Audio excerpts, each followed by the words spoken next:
Let's pay homage to the lineage gurus. Homage to the Venerable Monk Liao Ming. Homage to Master Sakya Chungkong. Homage to His Holiness the 16th Karmapa. And homage to Master Dubden Dorji. Homage to the three jewels of the altar. Homage to the main deity of Homa, Manohara Vasudhara, the wealth-attracting goddess. Samu, Pansan Katso, Dubden Siddhi, Dubden Kama, all Dhamma masters, Dhamma lecturers, Dhamma teachers, Dhamma instructors, Dhamma tutors, temple and center directors, and all disciples present here and over the internet. Good afternoon, everyone. How do you do?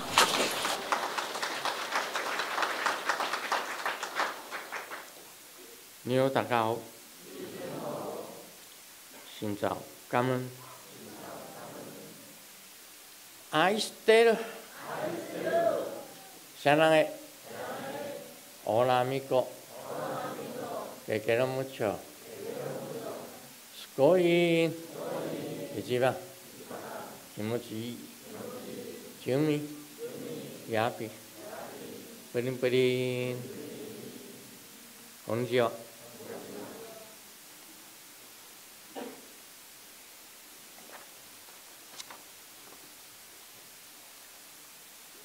现在通知大家，下个礼拜天。I would like to announce for next Sunday, May 26th, at 3 p.m. Thank you. We will have Manjushri Bodhisattva Homa fire offering ceremony. Manjushri Bodhisattva is holding the wisdom sword.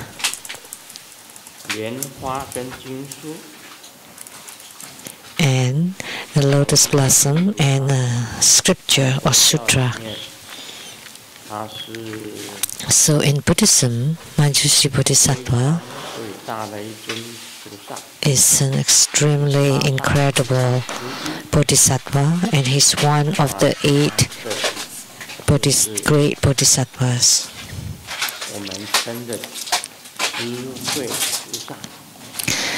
And we refer to him as the most wise Bodhisattva, Bodhisattva with the greatest wisdom.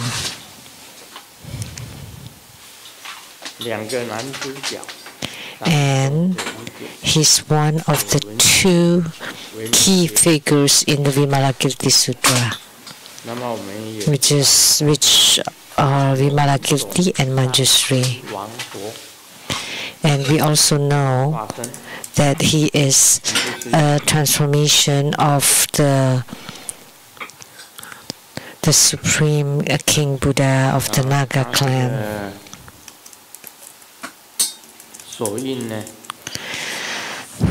Okay. And the mudra is the same mudra as Yamantaka, because Yamantaka is the emanation of Manjushri Bodhisattva. This is the mudra. That's the mantra. Om Arapatanati. Om Arapatanati.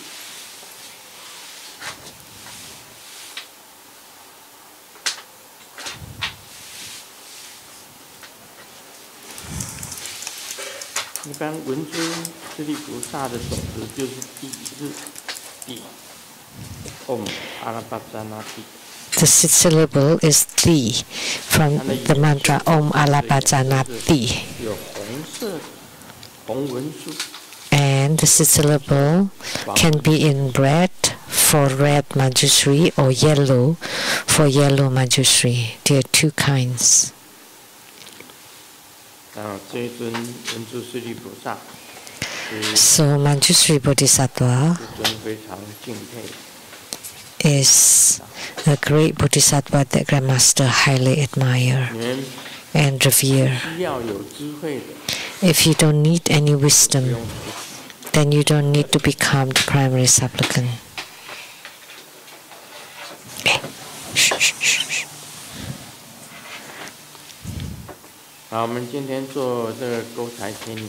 So today we perform Manohara Vasudhara. And the heart mantra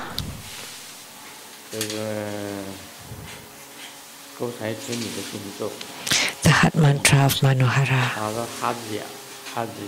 Hom, Inkusa, Inkusa, She, Hom, Hom, Hom, Hey, Ha. The Hadya. And Harya refers to Manohara. Hom, Hom, Hom. Hom, Hom, Hom. And she, hom, hom, hom is the sound of you counting money.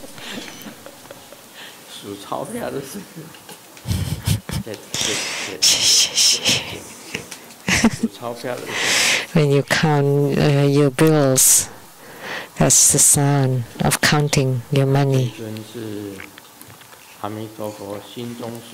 So this deity was emanated from Amitabha Buddha's heart. And most importantly,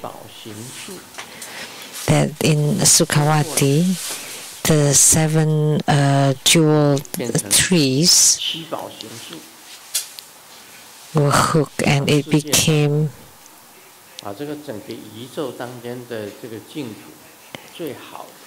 the tree forests of the 7 jewels. So everything the best in the Saha world were all hooked to the Sukhavati or the Pure Land of Amitabha Buddha.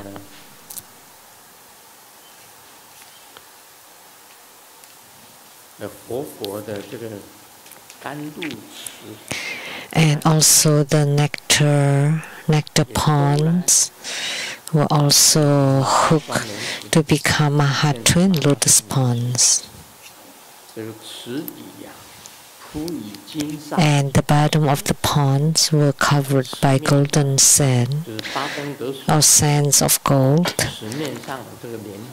And on the 8 merit water, on the surface, there are lotus blossoms as big as the wheel cart. And above the lotus blossoms, there are Padma Kumaras of different colors, various colors. And from the Indra heaven, she hooked the Indra pole net. And from the pole net, it became the gold palaces. And it's luminous and bright, like the Indra's pole net. So Sukhavati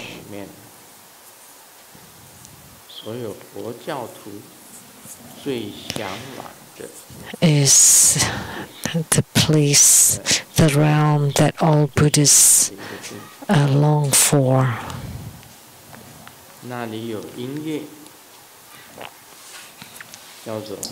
And there's music there that's called the graceful and harmonious sound.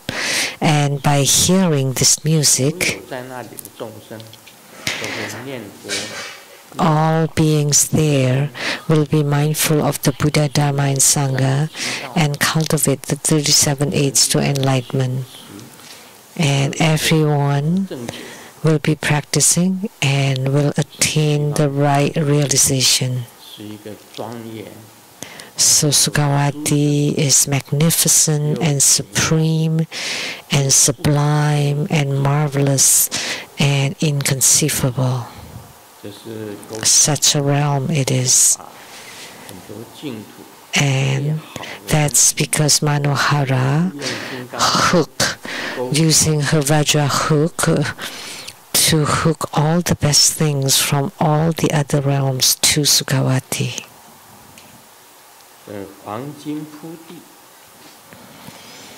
And the gold covered the ground,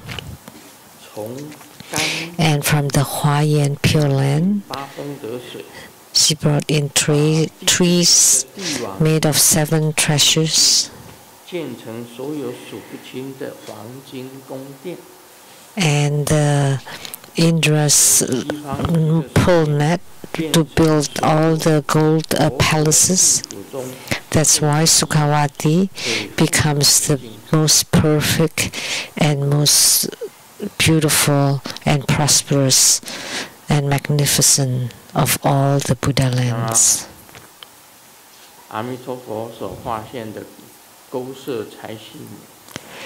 So the emanation of Amitabha Buddha, Manohara Vasudhara, among all the world deities is the greatest.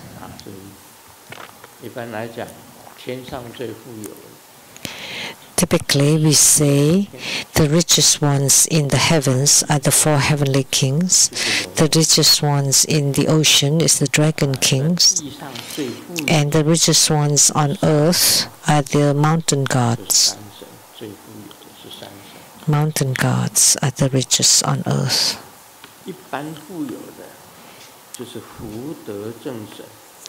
And the local the richest one locally is the earth god. So that's why we can say that Manohara is the richest one, the wealthiest one.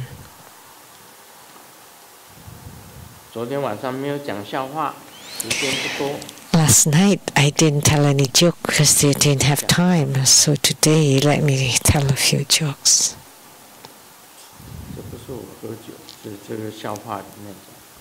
This is not me drinking, but this is the joke.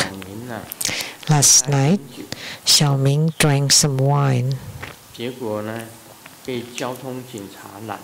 And then he was stopped by the traffic officer. So Xiaoming told the police officer,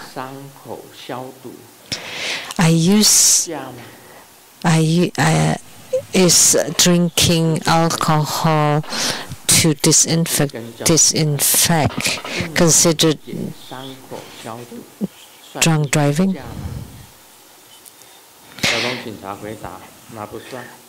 If you use alcohol to disinfect, is that drunk driving? And the police officer said, no. But where's your wound? And Xiaoming said, it's right inside my mouth.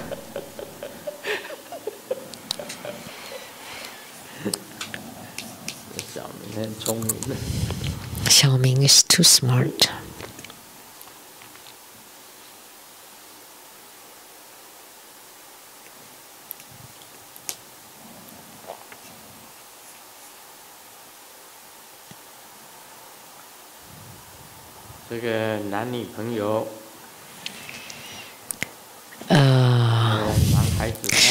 A boyfriend and girlfriend. The boyfriend is too honest. The first time he's visiting the girlfriend's family, he asked her, what kind of gifts should I bring? And the girl said, just buy something pragmatic.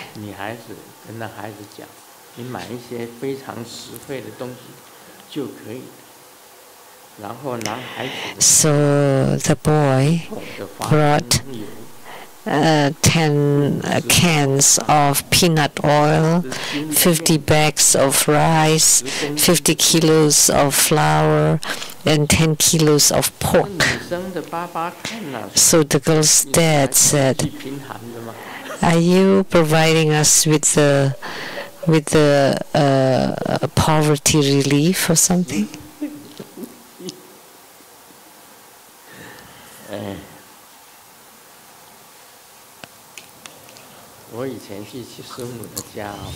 In the past, when I visited Simu's house, I always bring some gifts every time. 我去师母的家，每一次都是一盒蛋糕啊。Every time I visited her at her home, I would bring a box of cake. 伴手礼。I always bring some gifts, some of food for her family every time. I never visited without anything. 带着东西去，所以你看嘛。 So, 尊也是发了功夫的。Grandmaster did put in effort. 他妹妹有一次开玩笑跟我。So her younger sister one time joked with me. 礼物放下就好，人就可以走了。 She said that the next time you come, just leave the gifts and then you can turn around and leave. 对，师母对我们生活中。 So, Simu has greatly helped our Tribuddha school, greatly helped.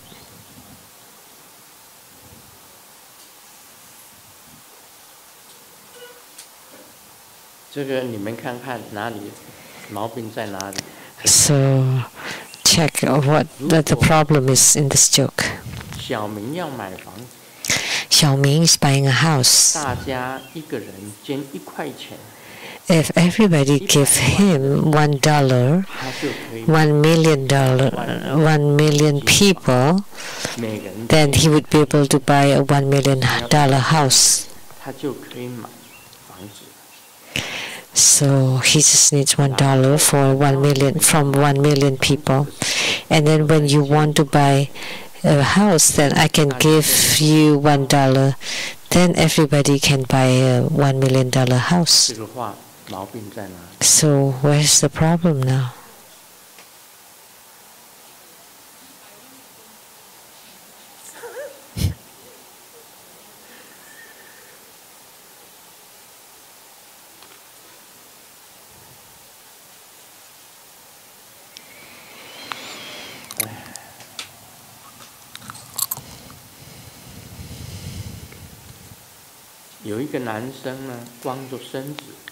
A man was naked on his terrace.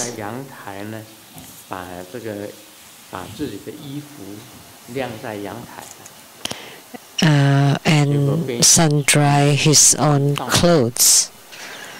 And a female neighbor called the police, and he's imprisoned for half a month.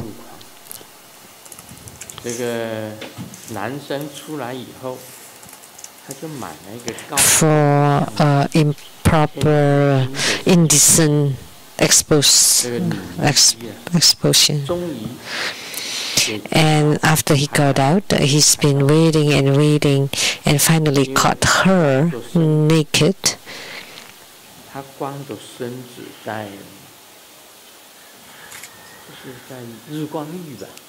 Sunbathing.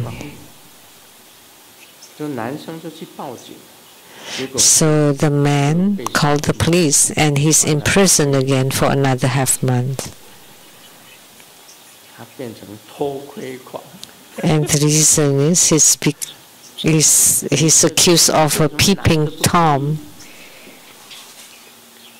So why can the woman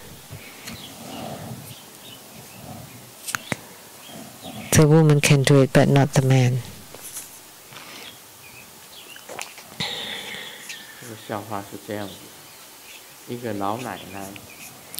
An elderly grandma called Uber. When he got at her destination, the driver wanted $20, and this old lady gave him $10. And the driver asked, "How come you only pay 10?" And the lady said, "But you're also in the car, so half for each of us."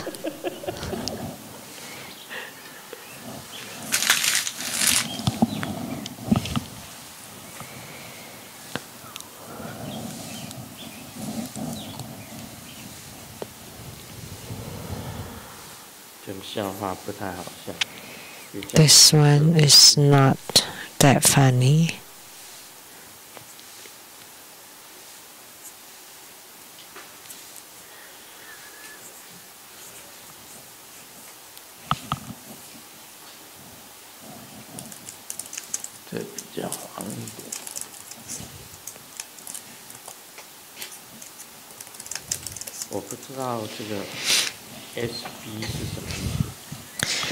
I don't know what this is. When I was little, I was arguing with my classmate sitting on the same desk, and she called me SOB. SOB.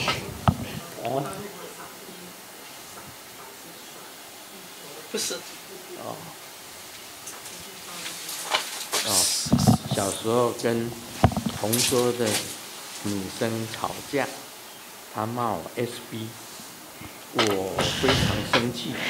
I was very angry, and I asked her, "So why don't you curse 20 times?" And she did.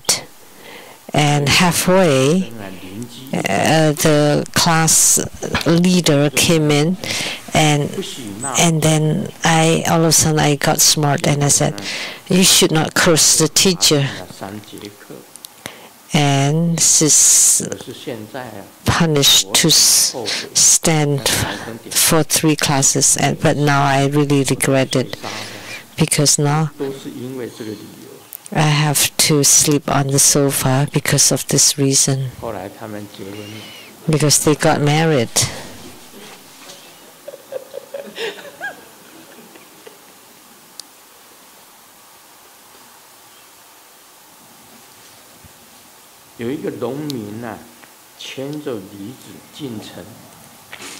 A farmer lead a donkey to the city and met someone. "Have you eaten?" And the farmer said, "Oh no, not yet." "Hey, I am talking to the donkey, not you." And the farmer said, "Slap the donkey twice. Why didn't you say anything that you have a relative in the city?" Now let's get to the main subject. A question from South Africa. 莲花永言。师尊曾经进入深深的禅定，见无量佛都在。Grandmaster once entered deep meditation and saw innumerable Buddhas also in deep meditation without engaging in salvaging sentient beings. Grandmaster often says that both Buddhas and Bodhisattvas consider saving sentient beings their foremost and greatest endeavor. Will Grandmaster also do this in the future, entering deep meditation and not coming out to save sentient beings? Or does it mean that those innumerable Buddhas have completed their karmic connection to save sentient beings? Or their time to save sentient beings has not yet arrived? Is there a way to resolve this? Because your disciples are extremely reluctant for Grandmaster to enter deep meditation and not coming out. Well, no, I shouldn't be. Because if you enter Nirvana, you will never get out of it. But if you don't enter Nirvana, then you are an eternal bodhisattva to deliver sentient beings. Second, Vajrasattva transformed into Vajrahat bodhisattva. And what is the appearance of Vajrahat bodhisattva? What is his color? What Dharma implements does he hold? What is his mount? And what is his heart mantra? Let me tell you. the heart of Vajrasattva is Vajraheart Bodhisattva. Vajraheart Bodhisattva is the heart of Vajrasattva. And his wrathful body is Vajrapani. So Vajrasattva, Vajraheart, and Vajrapani or Vajrahand are the same person. So Vajrasattva is Vajraheart and Vajrahand or Vajrapani Bodhisattva. So the union of the three or the Trinity. So the 100-syllable mantra is the Vajraheart Bodhisattvas.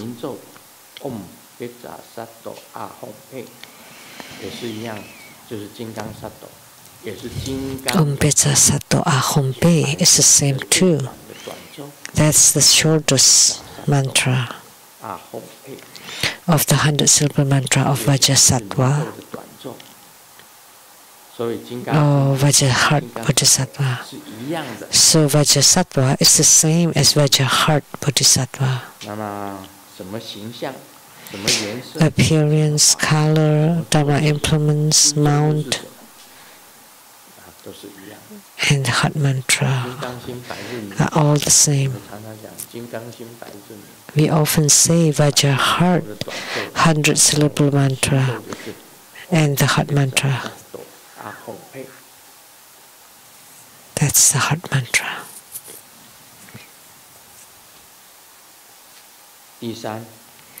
Three. Previously, Grandmaster indicated in a dream to me or Nianhua Yongyan that he would next reincarnate in China. Can Grandmaster tell all of us how we can find your reincarnation of Grandmaster? So he regarded the Grandmaster as a reincarnated living Buddha or Tulku. So it would be living Buddha Lian Seng too. But let me tell you, 500 years later, okay? You try to find me 500. I only reincarnate every 500 years in the human world. 500 years, 500 human years. Talking about the legend of the gods. That's excellent. It's written there, a passage about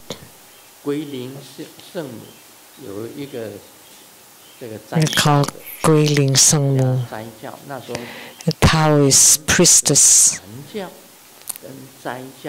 The legend of the gods is the battle between the Zen Buddhism and Taoism. One belonging to Yuan Si Tianzun, the other one belonging to Tiantong. So the disciples are quite weird and strange. One is called Guiling Sengmu.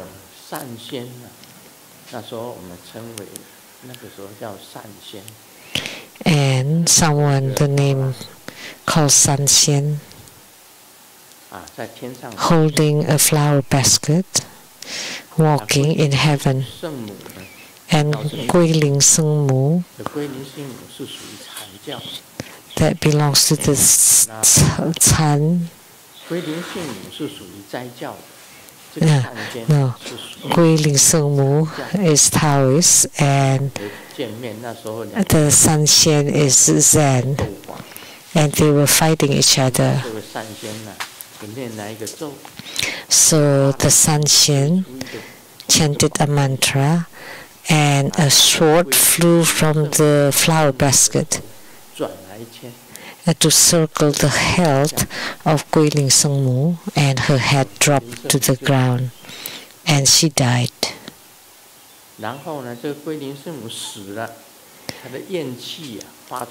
After she died, she transformed into a black smoke and transform into strange insects all over samsara. And because people were infected and many died, and because Amitabha Buddha was very compassionate and could not bear it and asked the white lotus youth, come here, take this little cloth bag, a white cloth bag, take this, go down the mountain, leave Sukhavati and go to samsara, and then retract all the black chi of this Guiling Sengmu. So the white Padma Kumara, the white lotus youth, came to samsara, and when the white bag was opened, it became a huge bag, and immediately all the black chi of the Guiling Sengmu was absorbed into the bag. So the white lotus youth was very happy, carrying the big white cloth bag on the way back to Sukhavati. And he felt really sleepy and drowsy, and he took a nap. And then the bag opened, and the germs flew out again and ate three levels of Sukhavati. Originally there were 12 levels, and 3 were eaten, so only 9 left.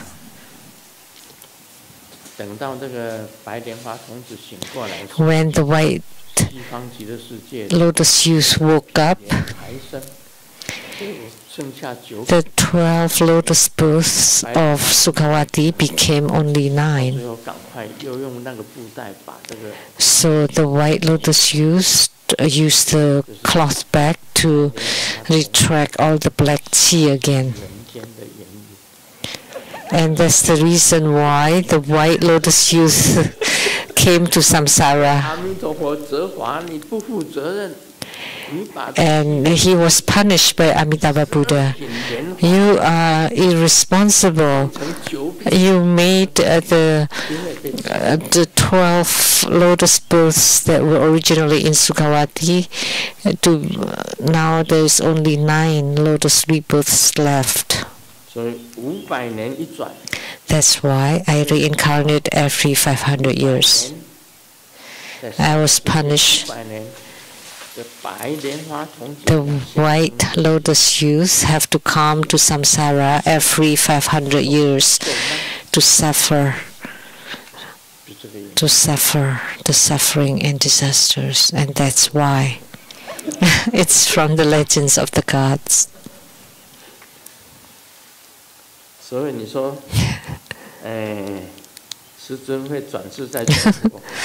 And you said Grandmaster will be reincarnated in China?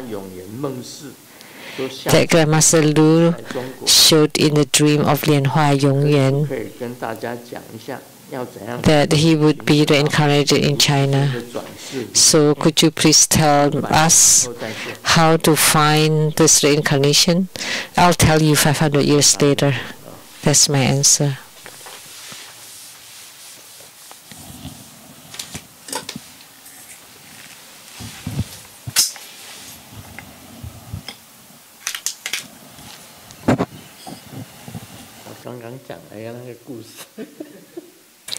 I was telling that story, but really that story did exist. It's in the legend of the gods. It's written about it, about the white lotus youth.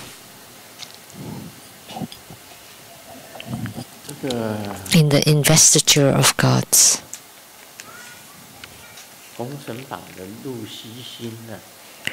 Lu Xixing, the author of this legend of the gods, is a Taoist priest. So he understood a lot of Taoism. 不寻常，他这个人很不简单的。就在中 And he's extraordinary. 岛是很钦佩几个。In China history, I highly admire Dong Fang Se. 东方社是谁？ Who is that? 是托彩蟠桃，在那个 Is the one who stole the 托彩 the divine peaches 东方社， at the banquet of Golden Mother Primordial Fairyland, 连望上 Dong Fang Se. 天罡， And another one is Yen Tian Gang. 炎天罡平凉， Yen Tian Gang Ping Liang 他也是天上 divination. 天上的下生人。 And he's also from the heavens that come to the human world. 一个人 And 就是邵康节， Sao Kang Jie, 邵子艺术，他把人所有每一个人的命运， Sao Zi Yi Su, 好多本书里面， that he wrote the destiny of every person in a huge book. 只要 Sao 你 Kang 的 Jie. 年月日时， As long as you have your 你出生的 uh, 哪一年， birthday and time accurate, which year, which month, which day, which time, which minute, which second, 哪一分出生的， which hour and 你 minute, 都懂得记下来。 if you know 他可以讲 exactly, 你活到几岁， then they can calculate it. He could calculate it and could list everything about you from father, mother, spouses, everything. And one more is Liu Bowen. 啊，他们就是半神人。 It's an avatar. It's half God, half 而且 human. 陆西星 They're all 也是 incredible. 半神人。 And Lu Xixing too probably is half God, half human. They know a 封 lot. 神榜里面还有出现一个瑶池金母， And they even know about the daughter of Golden Mother in this investiture of the gods, Longji, Princess这 Longji. 本书啊，这个我小的时候我就看过。 And I've read this book when I was little. This novel, this book, Investiture of the 水浒 Gods. 传呢 And the Water Margin, 水浒传当然写， which I have read too, 另外有一本书是写 the Water Margins. 就是《西游记》， And then one book that wrote about Buddhism, Journey to the West. 是很厉害。 And this person is also incredible. He really understood Buddhism, 看那个 Buddhist concepts, like those 主角唐三藏， figures in the Journey to the West. The monk, 另外骑着白马 the Tang monk, 变化的， riding on a horse which was transformed from a dragon, and the Monkey King, the Precept Pig, and the Sao Jing, the monk. So these 5 people performing the drama of the Journey to the West. The Tang monk 趁机 represent of the greed, anger, and delusion. He represents 孙 in 悟空是代表 in 趁 ability. He's not capable of anything. 动不动就是， And the Monkey King represent anger. 这是尘。 He always beat the spirits. And the Precept Pig represents greed, 到了高 a desire 啊，就 to food and sensual pleasures and sex. 结婚留在那里，就 And 发现又好吃， he loved to eat and he just wanted to stay with the woman. And the Sao Jing, the Mahongsa, is represent foolishness, ignorance. 另外 Also, of course, also has some 就是艺法，就 And then the horse is like our mind. It's always leaping around, moving around. So these 5 main characters represent our mind, monkey mind, like a horse heart, horse mind, and then also greed, anger, delusion, and inability. So Wu Chengren is also a great author, a great person.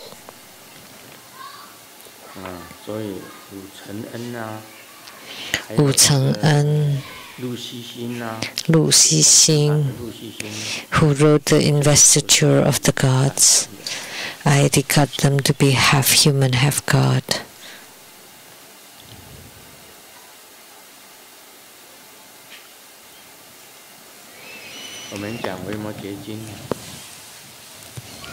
Now we'll talk about the Vimalakirti Sutra.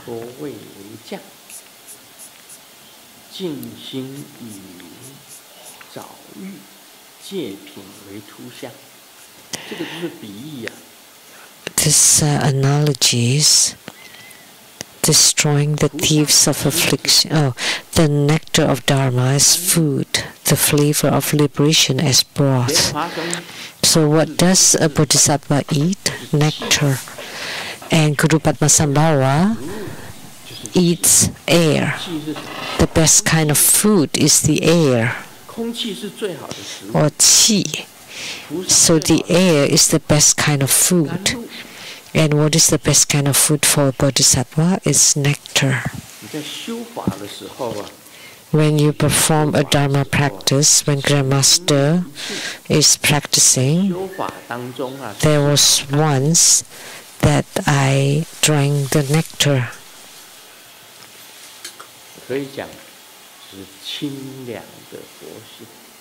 And we can say that's the cool or the cooling Buddha nature.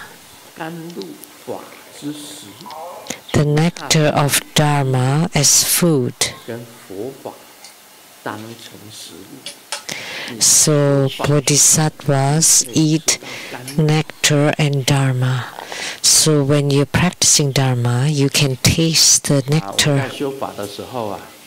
When I perform Dharma practice in still meditation, there's a Dharma flow descending from the sky into your body and filling your whole body. So this is considered a Dharma taste, peace and ease. Please raise your hand if you felt this, that the Dharma flow entered your body. Master Lian Ci, and Reverend Lian Xu, who works in the kitchen. So you eat 2 kinds of food. You eat the worldly food and you also eat heavenly nectar. But how come you're still so skinny?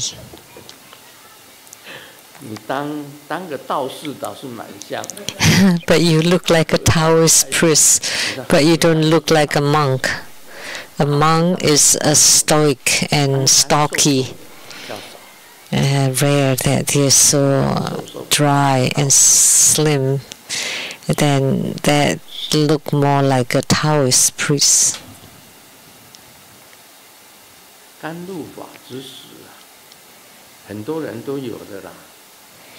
So many people have experienced that, but they just don't want to raise their hand. As soon as you quiet down your mind and stabilize, and when you can truly enter into meditation, then the Dharma flow will enter into your body, and you will taste the sweet nectar. So Dharma flow is the sweet nectar. And the flavor of liberation as broth. You feel that your whole body has been liberated, that your body and mind has disappeared. Afflictions is gone. Broth, that's water. So I was saying Dharma flow. Didn't that mean water? Just like a very fresh and cooling water entering into your body to cleanse your whole body. So that's bathing. Purifying the mind is bathing.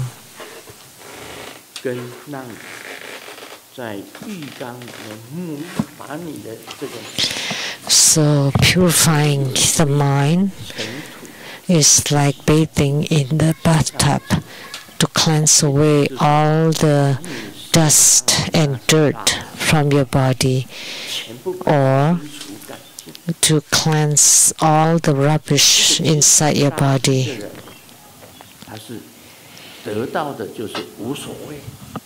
When someone has cleansed all the garbage from their body, they don't care.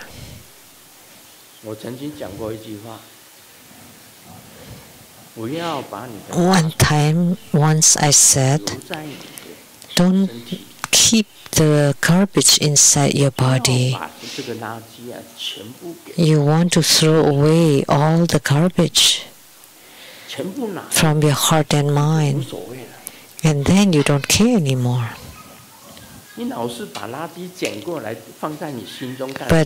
if you keep keeping or taking the garbage inside you, like if someone said something and then you keep it inside you for 3 days, 5 days, a month, and you still don't take it out, or a year, you still can't take it out, then what are you doing? You're tormenting yourself.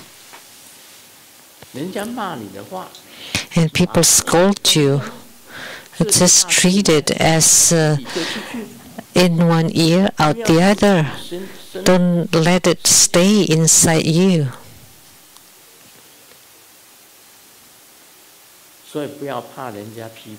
So don't be afraid of criticism. If someone criticizes you and then you keep thinking over it, mulling it over and over and over, what you want to write to retaliate. If someone writes something on the media about you, then you would write several articles to rebuke. That's how I was. Someone wrote an article, I would be really mad, and then I would write a book in response. But treat that as an encouragement. Then you write a book. So someone write an article and you write 10 articles. That's good because you digest it and then you throw it out. That means you're throwing out the garbage, so that's a benefit. Else, you just forget it. So criticism or rebukes, whether it's written orally, right in front of you, at your back, just forget them all. Behind you, forget them all. Throw them out. That's purifying the mind, is breathing. Then your heart mind is cleansed, it's clean. And if you keep the garbage inside your heart mind, if for a year, then you would be afflicted for 1 year. If you keep it for 10 years, you would be afflicted for 10 years. If you keep it for your whole life, you would be afflicted for the whole life. Forget it. Forget it and you'll be fine. That's the key point.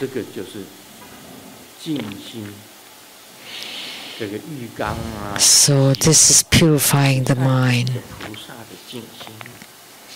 So bathing, showering, it represents purifying the mind of the Bodhisattva. Cleanse it, throw them out. And precepts as perfume ointment. You would exude fragrance. Why? Because you keep the precepts. Then you would be fragrant. That's perfume ointment. Of the 8 offering items, there's one that's called the ointment incense, which is the fragrance that you naturally exude, which everybody like, because there is some fragrance around you. And why do you have this fragrance? Because you abide by the precepts. Spiritual cultivators should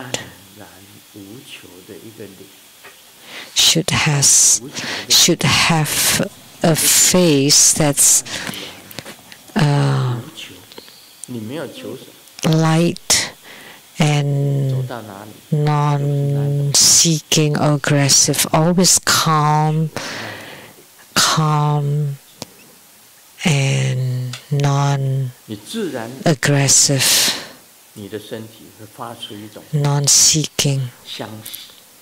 And your body will naturally exude a fragrance that anybody nearing you would feel comfortable and at ease.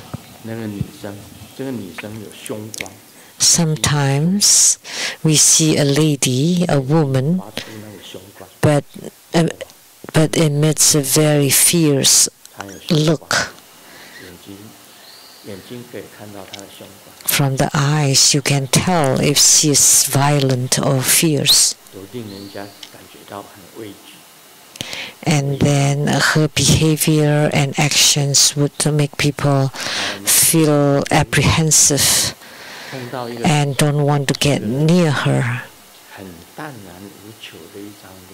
And then, or you see another face that's amiable, approachable, very kind,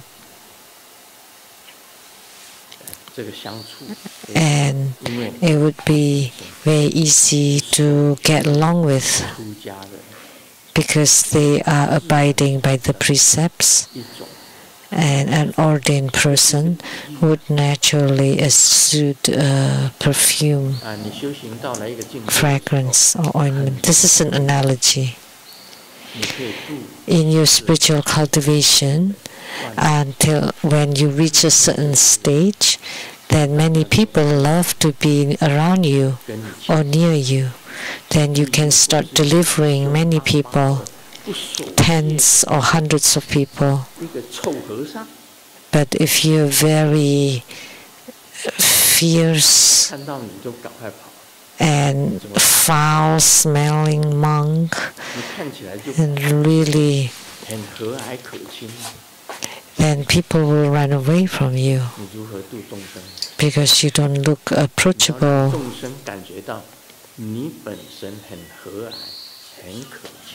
You want to let people feel that you're very approachable and very kind and nice to be with.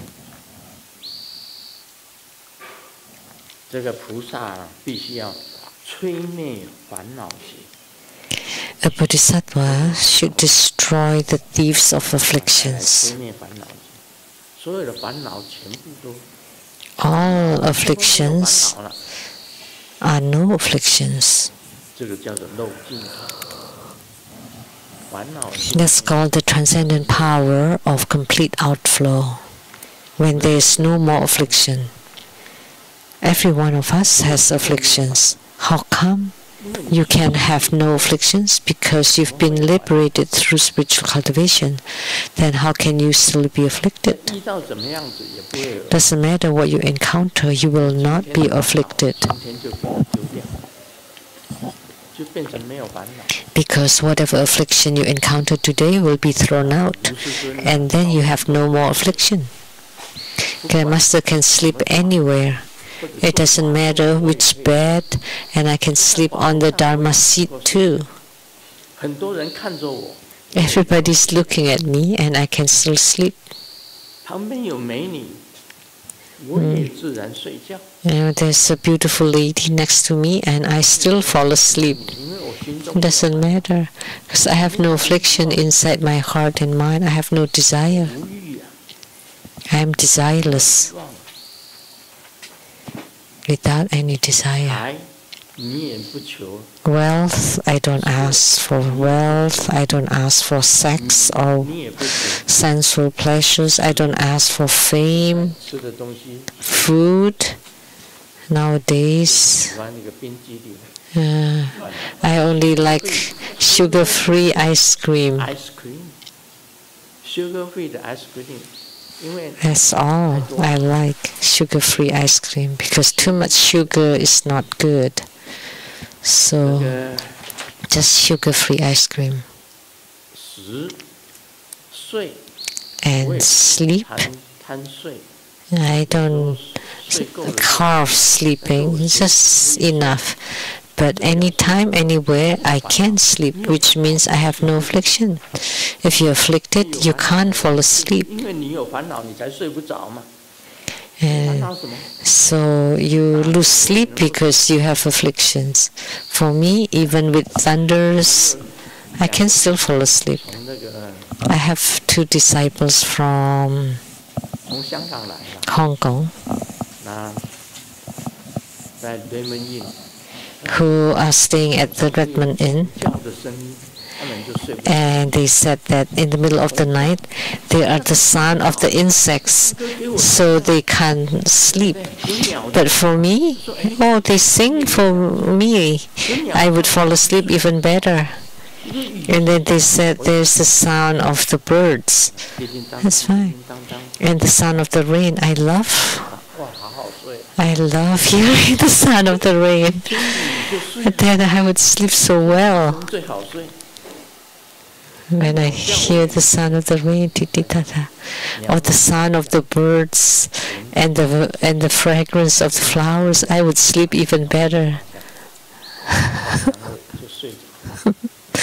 When I hear the birds singing and I smell the fragrance of the flowers, I would fall asleep even better.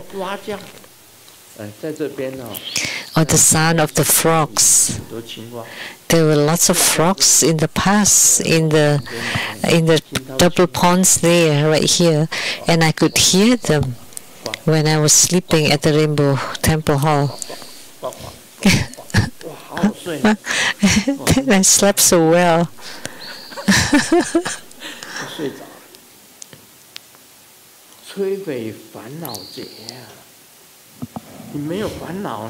So destroy the thieves of afflictions. When you have no more afflictions, that's the transcendent power of a complete outflow.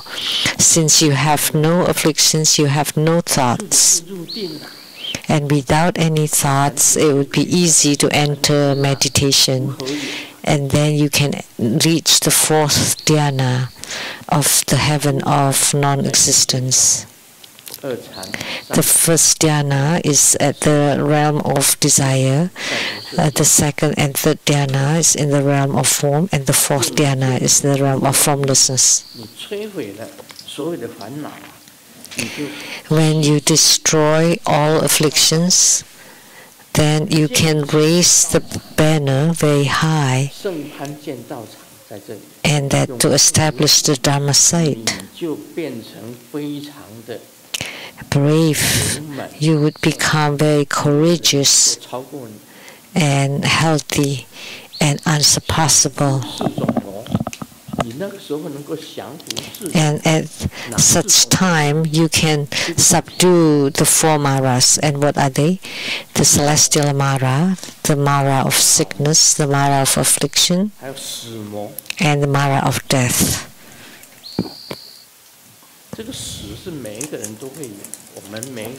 Everyone will experience death.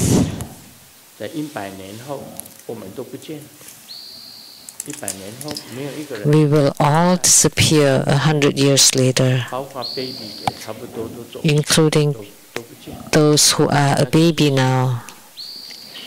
That means it's death. So, but how can you subdue the Mara of death and have eternal life? Because your Buddha nature is under your control. You're just changing outfit. Originally, there had never been birth and death. Now I can say every one of you has no birth and death. If you have birth and death, you are a sentient being. And Buddhas and Bodhisattvas have no birth and no death. So non-arising and non-ceasing refer to Bodhisattvas and Buddhas. So they just experience birth and death to show impermanence. In the future, when Grandmaster dies, that shows that is impermanence in the Saha world. But inherently, there is no birth and death. So, because the Buddha nature manifests and changing a house or a shell, so you're moving to a different house, or just like changing clothes. That's what death is about. That inherently there is no birth and no death. So we are not afraid of death. Death is not scary. So the Maras of death, Mara of illness, Mara of affliction, and the celestial Mara. Illnesses are the most bothersome when illnesses appear. But befriend them. Befriend your illness. Be together with it. It's not that Grandmaster has no illnesses, but I can transform them. Like the protein urine, 3,000. Wow, that's shocking. But now, when I checked it again, Dr. Liao gave me a kind of medicine. It became 500 from 3,000. And recently,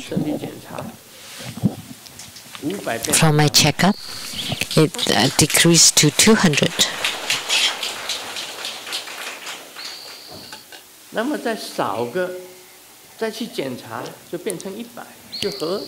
And then, if I check again and it becomes 100, that would be normal.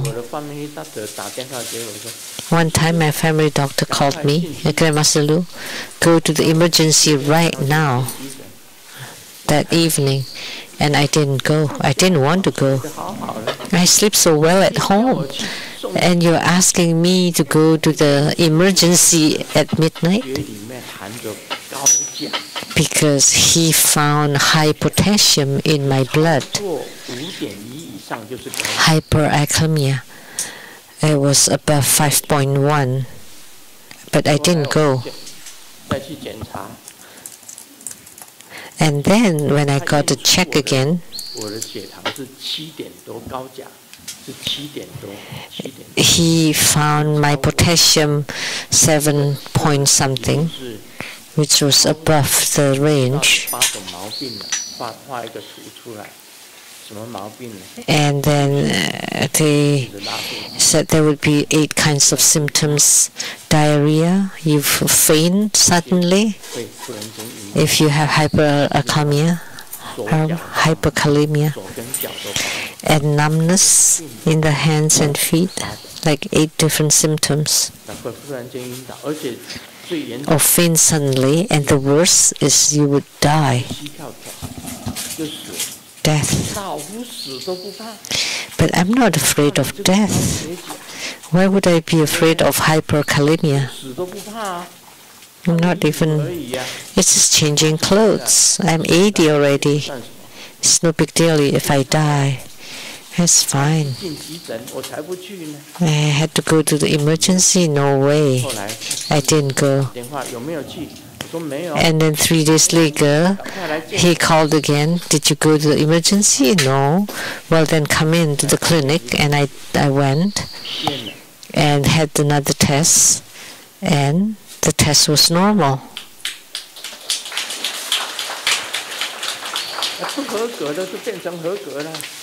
So the abnormal one became normal.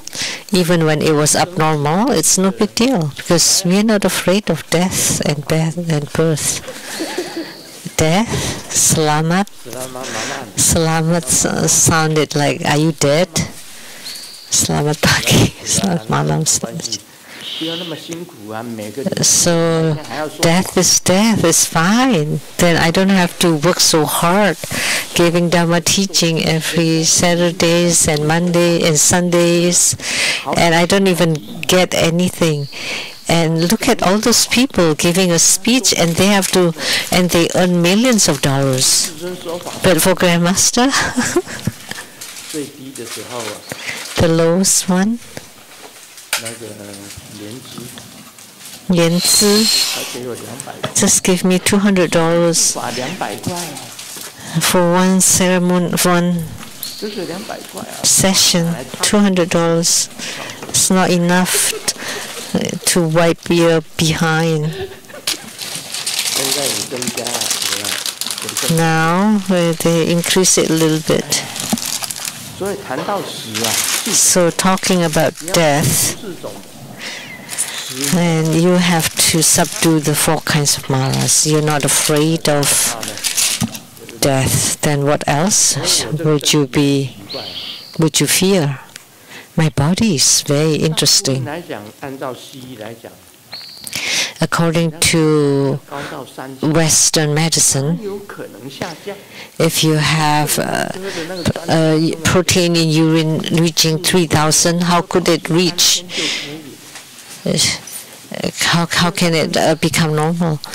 And the urologist told me that just maintain it, don't increase it, just maintain it. But for me, I decrease it back to normal. So Dr. Liao had been very helpful to me. Now it's 200. And if I get another test, maybe it will be normal again. And I didn't take any medicine for the hyperkalemia, just to let the kidneys rest for a few days. Okay. And then another test, and it's back to normal. So don't be afraid of death. It's okay even if you die. And then the celestial Mara. When you cultivate spiritually, you encounter some obstacles and challenges, but it's okay. It's no big deal. So you subdue the 4 maras, the Mara of death, Mara of afflictions, I've talked about it, Mara of illnesses, I've talked about that, that's fine too, and the Mara of death and the celestial Mara. It's okay, they all. Someone asked the question, why all spiritual leaders, when they're old, they had to suffer from the Mara of illness? Why? Several spiritual leaders had to be severely ill, like Kalu Rinpoche. Half of his life was suffering from illnesses. And for Grandmaster Lu, the first half, I didn't know anything about illness at all, but the last half, of course, there are illnesses too, but it's nothing to fear. The Mara of illness, they can be subdued naturally. So someone asks, why the spiritual leaders have to suffer illnesses toward the end of their life? Because they have to manifest or to show impermanence to sentient beings, that they're the same as sentient beings. They need to associate with them, that they're the same with them, although they are a spiritual leader or high adept someone with high attainments, they still have to suffer from illnesses because that's part of the aging. Naturally, the physical body will be ill, but you're not held in bondage by the illnesses. When illness appear on me, of course, I don't like it. Simu is also ill, but she's a lot stronger than I am, and that's admirable. Obviously, she's ill, but she's still very strong, and this is something I should learn from her. She's fearless, although she's sick. So this is subduing the 4 kinds of Maras.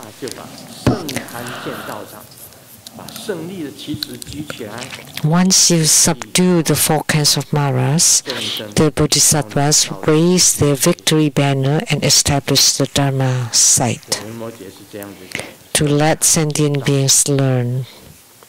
That's what Vimalkirti said.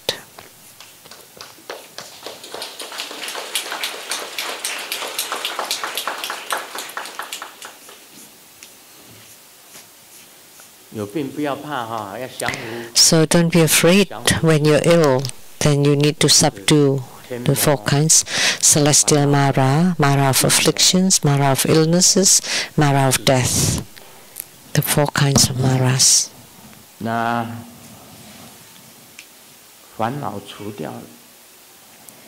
Once you eradicate afflictions and befriend your illnesses, even the celestial Mara has Buddha nature. They are there to test us. Since you know the celestial Mara is testing us, you don't need to fight it. You don't need to fight it. You just want to be more diligent in your spiritual cultivation. Then the celestial Mara will disappear. So the more you're being tested, the more diligent you should be, then you will win. You will subdue it.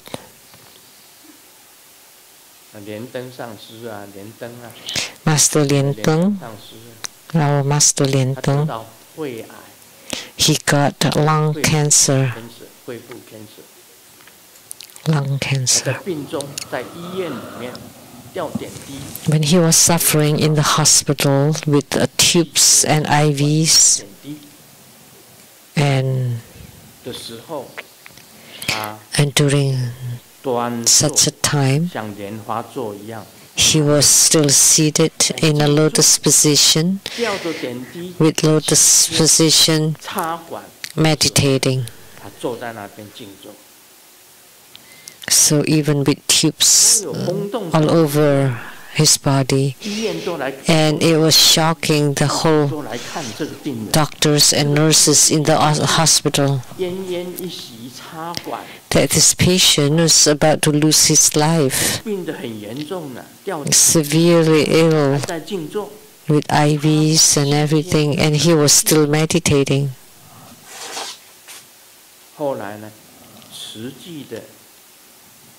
And then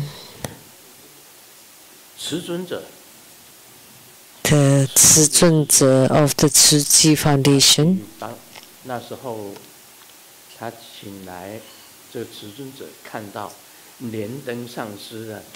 he saw Master Lien Teng appeared with bright radiance around him.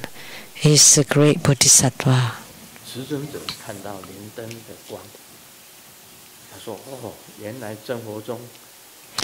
So Cizunze, someone from the Tzu Foundation, said that Master Lien Teng could have such an attainment to become such a great bodhisattva.